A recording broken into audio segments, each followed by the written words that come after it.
Hi, I'm Will Webb, and welcome to Your Genre is Dumb. Here we're going to be identifying brand new genres that have never been recognised by film science before. And like all experiments, we're going to be using a proper scientific method. So what we have to do is identify at least 3 films that match the parts of this genre that we think exist, and at least 2 films that aren't in that genre but look like they might be, so we know where the edges of the genre lie. In this scientific endeavour, I will be joined today by my friend Rowan Ellis, who is a cultural theorist, a critic, master of the arts.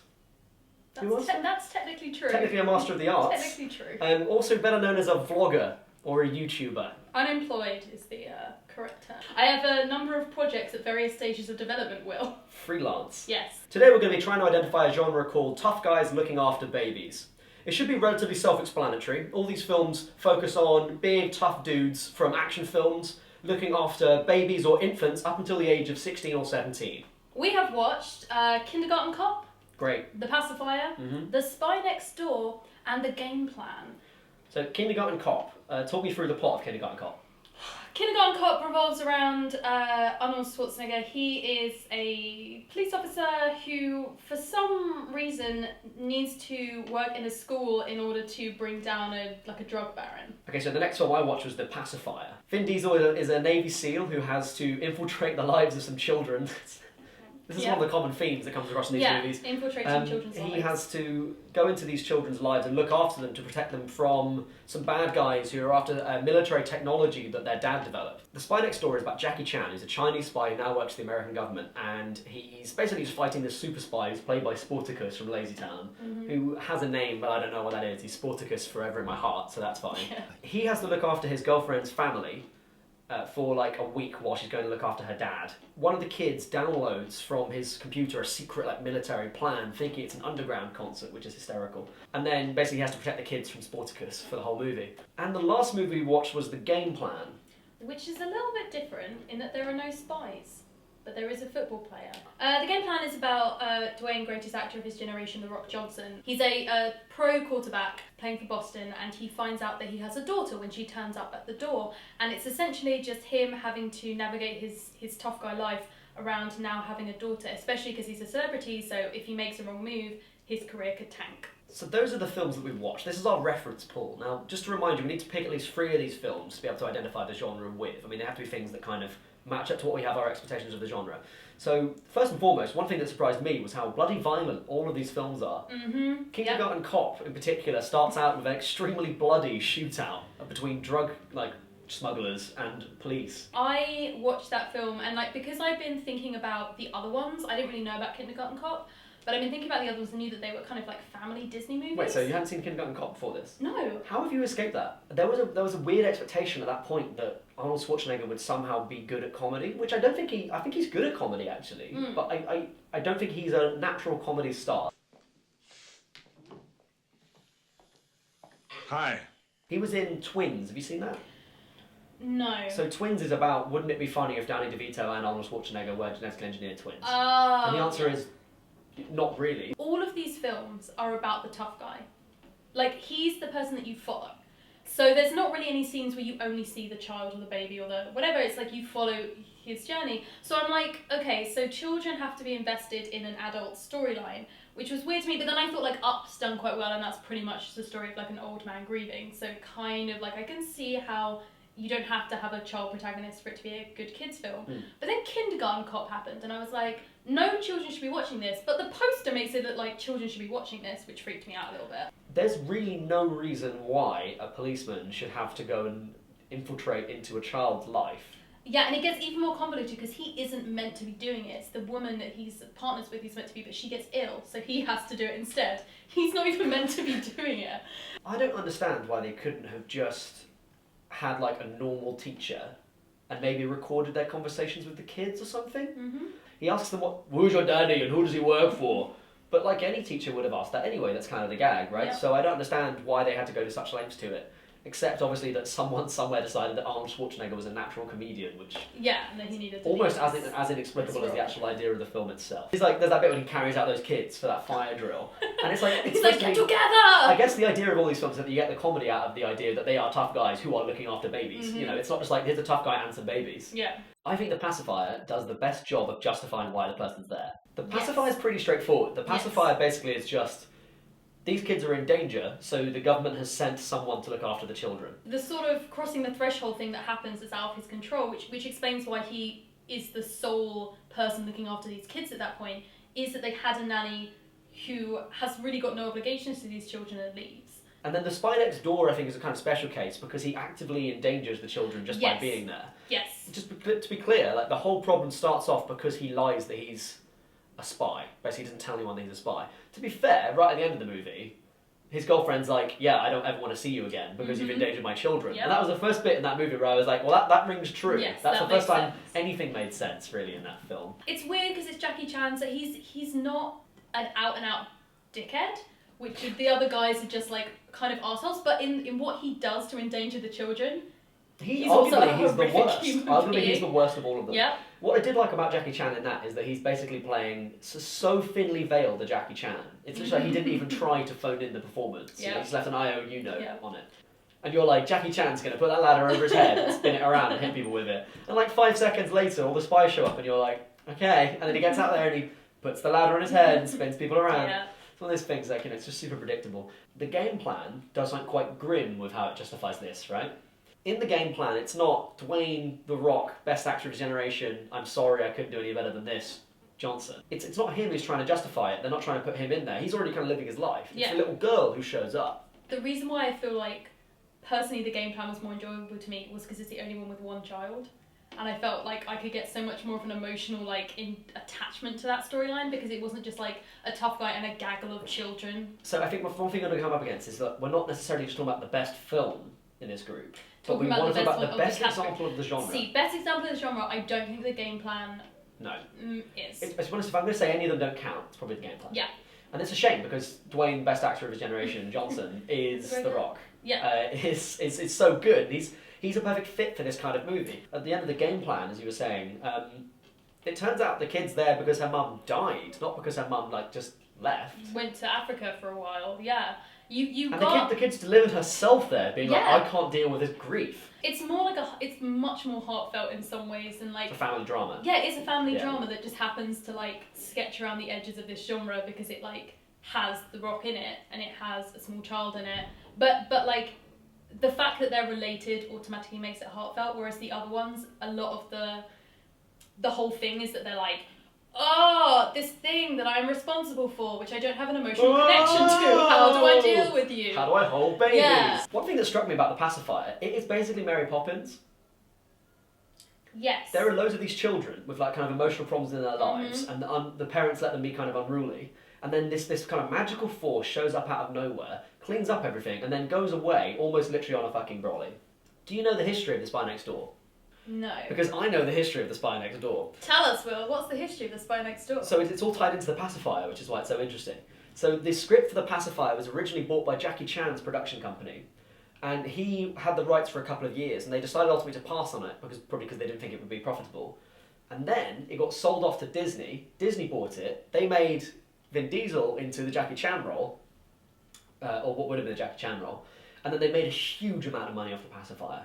The interesting thing about that is that then Jackie Chan thought, well, that's a good idea, and that's made a buttload of money. Why don't we try cloning the script, because they're very similar in terms of their setups, and making another version of the pacifier, but with me. In this one, he's trying to be a normal dude, and he just is so bad at emotional acting. Mm-hmm. It's unbelievable. This is the thing that really got me as well, is that whoever was editing it, they kept going for long reaction shots on Jackie Chan, which isn't that's not his thing. So they, instead of just leaving it on the thing he was reacting to until they had the reaction from him and cutting to that, they would cut to him react, someone would be talking and he'd be like, and then would have the reaction that he has, which isn't his style of acting. So it was just, it made it even more awkward for me watching that film. I also like that it started off with a B-roll, kind of montage of stuff from Jackie Chan's other movies. Is Jackie Chan playing himself in this film?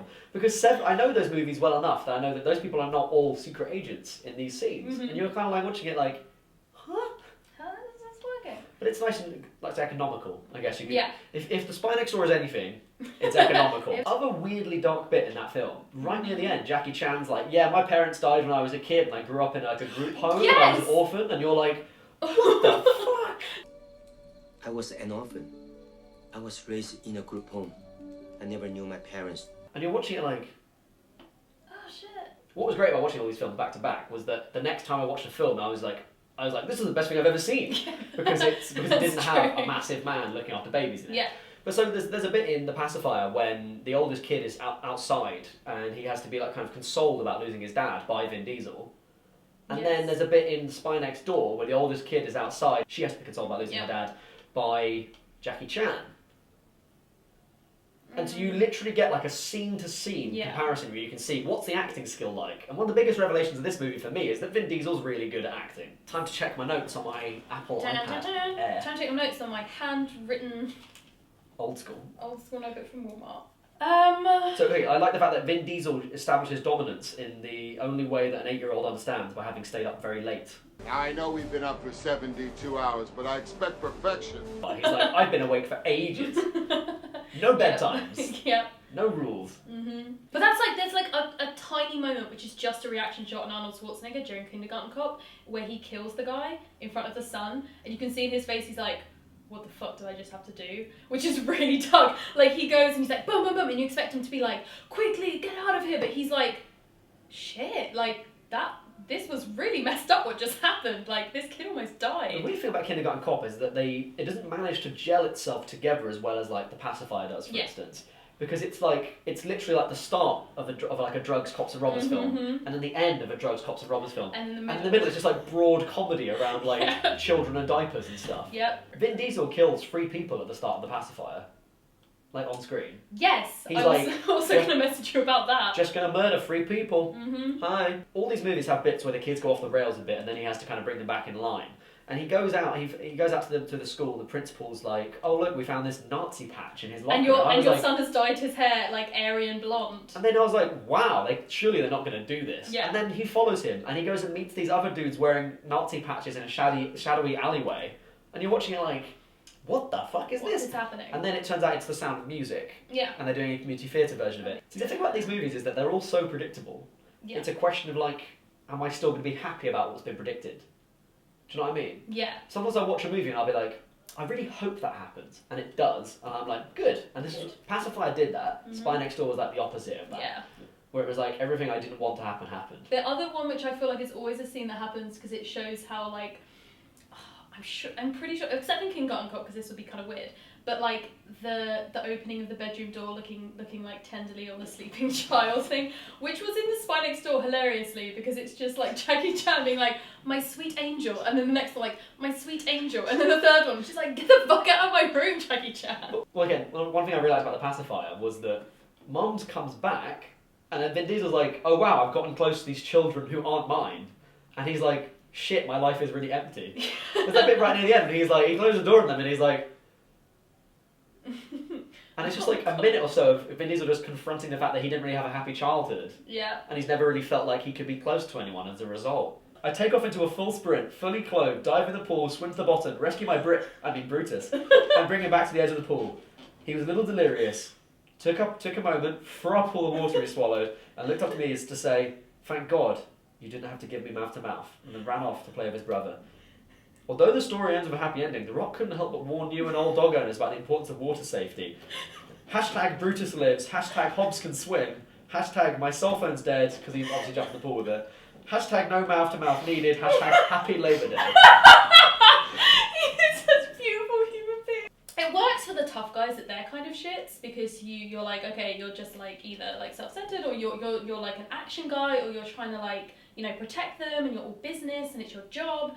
But then when the kids are just like real dickheads, then you're kind of like, for fuck's sake. And I feel like sometimes they got over that. So like The Pacifier, like the girl who was trying to like prank him. But then when she has this scene at the end when she's like, I'm basically just like super fucked up about what's happening with my dad and I don't know what to do and blah, blah, blah. You kind of got over it a little bit. It's needed to be there for the genre to make sense, but I feel like it's a tough thing to deal with. I think The Pacifier does it best. Because it's like, there is a real reason why these kids are like this. They're not just dickheads, which I severely got in The Spy Next Door. Yes. I mean, my family are divorced, so I've had a new man come into the house, and it's like, there's no reason to be a twat in that context. But they are. They're kind of like unreasonably dickish in that context. Jackie Chan seems like a pretty fucking switched on dude. Yeah. He's got a nice big house. Yeah. He doesn't speak English that great, but everything else is great. He took him out for teppanyaki. Yeah. I mean, Bob's quite a nice guy. Bob. Good old Bob. Why did they call him That Bob? last one where he's like, my name's not Bob, and she's like, who the fuck cares? Like, you didn't tell me you're a spy, the Bob thing's fine. So Jackie Chan is definitely the creepiest of all of them, right? The Spy Next Door, if you strip away all the spy stuff, is about a man who is not liked by the kids that he's looking after, who's looking after it for a new girlfriend, and they're not an official relationship or anything. And that's quite a creepy scenario anyway, really, like it could go quite creepy. And he creates a device that holds open the toilet doors. Because he has to get the kids out of the bathroom in the morning. Yes. So he uses his secret spy technology to spy on the children. Yes. And then create a way of forcing the doors to the toilets to be unlocked. Yes. Vin Diesel is like, I'm going to look after these children by instilling in them ideas about respect and about like timeliness and about like self-worth. And the same with Kindergarten Cop actually, when he's like, okay, march, and they do like, they do it by singing songs about like, they grow, right? They try to help children grow. Jackie Chan's like, I'm going to use my superior technology to spy on these children who are in my care. Yeah. And endanger them. Doesn't he put trackers on them? He does all this before he realises they're in danger as well. We're scientists, okay? Yes. We're scientists, we're cultural theorists. We have to have an argument for how these films fit into this proposed genre. So if we're going to look at commonalities between the films, what are you going to pick? See, we've already kind of said that we know that the three that we're going to pick is like, these feel like the key of the genre. And I don't know whether spying is a thing that's like part of the genre. No, I don't think it is, because Kindergarten Cop is not about spying, is That's it? a good point. It's about detection. That's a good point. And they're somehow different. Gross out humour. Yeah. There's one scene in all these movies when someone holds a nappy at arm's length as well. I feel like that's something that's very common in it too. Yeah, there's something with an nappy. There's something like where they accidentally smell it, or they look at it, or they put. There's one where he puts his hand in it. Yeah. Whoa! And then has to and then doesn't actually go and wash it. He just awkwardly wipes it on a wet wipe, and then suddenly is like. Runs to the door and like slams the door and there's no residue, and I'm like, oh. You have never cleaned a You've baby's never had to arse. clean a baby's arse. All the films are about fucked up kids as well. They all have Yes. quite difficult fucked up home lives. I think, although Spy Next Door is weirdly visceral with it, and The Pacifier goes into quite a lot of emotional depth with it, because Vin Diesel's kind of had that problem himself as well, which is a nice little thing. I think, again, the winner there is Kindergarten Cop. Yeah. Because his dad is an active sociopath. Yeah. Like, for real. But yeah, there's like a child abuse that's like. That's the whole point. He's trying to. The whole plot of the movie is him trying to get a child to open up about the child abuse they've suffered. Yeah. Kindergarten Cop. I feel like with a genre, you should be able to know what is the outside of the genre. So what looks like it's part of it, but isn't actually in the genre. So Mr. Mom with Michael Keaton, who of course was Batman. It looks like it could be. It's about a guy having to look after his kids, but it was before he was Batman, so it doesn't count. So it doesn't count for him being a tough guy because he wasn't considered. Even then, I mean, you don't really look at Michael Keaton and think, oh, that's a tough guy. Is it possible to have a tough woman and a baby? And I don't think it is, because I think they become a bitch who like who's like not maternal and therefore is a bad woman. However, then I was like, have I seen a film with a tough woman and a child? And I was like, fucking Alien. But then I was like, it doesn't work. So this is what I think is common, that it has to be like set in the real world. Some kind of like modern. It can't be a period piece. It can't have like it can't be a different genre. Like this is that. It the has entire to be. joke is this guy is from one world and he's smack bang in your world. Looking And after your kids. world is like and our look how world. silly he is with that. Yeah. Do you have any outliers? Any films that look like they might be but aren't? I mean, the game plan. I think ultimately we're gonna have to say looks like it could be but isn't. I think The Tooth Fairy falls in that as well. Yeah. So what I'm saying is this is a kind of rallying call for Hollywood producers to make a film where Dwayne "The Rock" Johnson. Yeah. Treasure of the generation, looks after babies. Yes. Because I would watch the fuck out of it. Okay, Hollywood, please. Make it happen. Our new genre, tough guys versus babies. We've identified that it exists. Yeah. Hooray! Congratulations. That's a. Well done. That's always good. Well done on your It's science. happened. Okay, so we have a new genre. Yes. Congratulations. Guys, if you ever want to find out more about the tough guys versus babies genre, sit down and watch Kindergarten Cop, which I think is fair to say is like the Citizen Kane of all these films. Yep. Or The Pacifier, which is my personal favourite. Now, if you have any suggestions of further genres that we could identify and chat shit about, then please comment down below with them. And don't forget to like this video and then subscribe for more junk like it. Also, Rowan right here, this lady, she's got a YouTube channel. Highly recommend you go and watch it. Thanks. She talks about all kind of things like queers. Yep. That's not how we say it, is it? Like those queers. Oh god, it's happened. Queers on the tinternet. So go and see that shit because it's well tight. So peace out, love and understanding. See you next time.